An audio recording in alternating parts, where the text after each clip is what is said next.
Alamin naman natin ang mga naging kaganapan sa mundo ng international sports scene sa report ni teammate Justin Ilano. Sa tennis, tinapos ni German tennis player Tamara Korpatsch bansa matapos masungkit ang kampyonato sa MSC Hamburg Ladies Open. Pinatumba ni Tamara Korpatsch ang Hungarian bet na si Anna Bondar 6-3, 6-3 sa finals. Dahil sa panalo, naging kauna-unahang German player si Korpatsch na nagkampiyon sa tournament mula pa noong 1992 nang huling maghari ang legend na si Steffi Graf.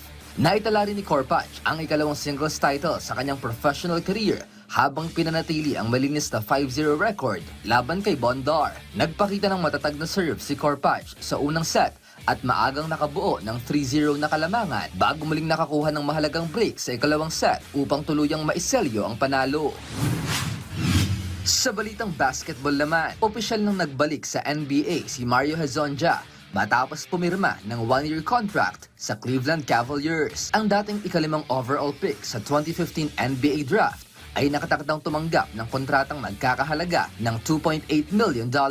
Ginugol ni Hezonja ang huling 6 na taon sa EuroLeague kung saan 4 na season siyang naglaro para sa Real Madrid. Tinulungan niya ang koponan na masungkit ang 2023 EuroLeague Championship at hinirang na MVP ng Liga ACB para sa 2025 to 2026 season matapos magtala ng average na 17.5 points at 4.9 rebounds bawat laro. Ayon sa mga ulat, nagpakita rin ng interes ang Golden State Warriors na makuha si Hezonja, ngunit ang Cavaliers ang nakakuha sa kanya habang layo nitong palakasin pa ang koponan matapos maabot ang Eastern Conference Finals noong nakaraang season. Huling naglaro si Hezonja sa NBA noong 2019 to 2020 kasama ang Portland Trail Blazers. Naglaro din siya para sa Orlando Magic at New York Knicks kung saan nakapagtala siya ng average na 6.9 points, 3.1 rebounds at 1.3 assists sa loob ng 5 NBA seasons.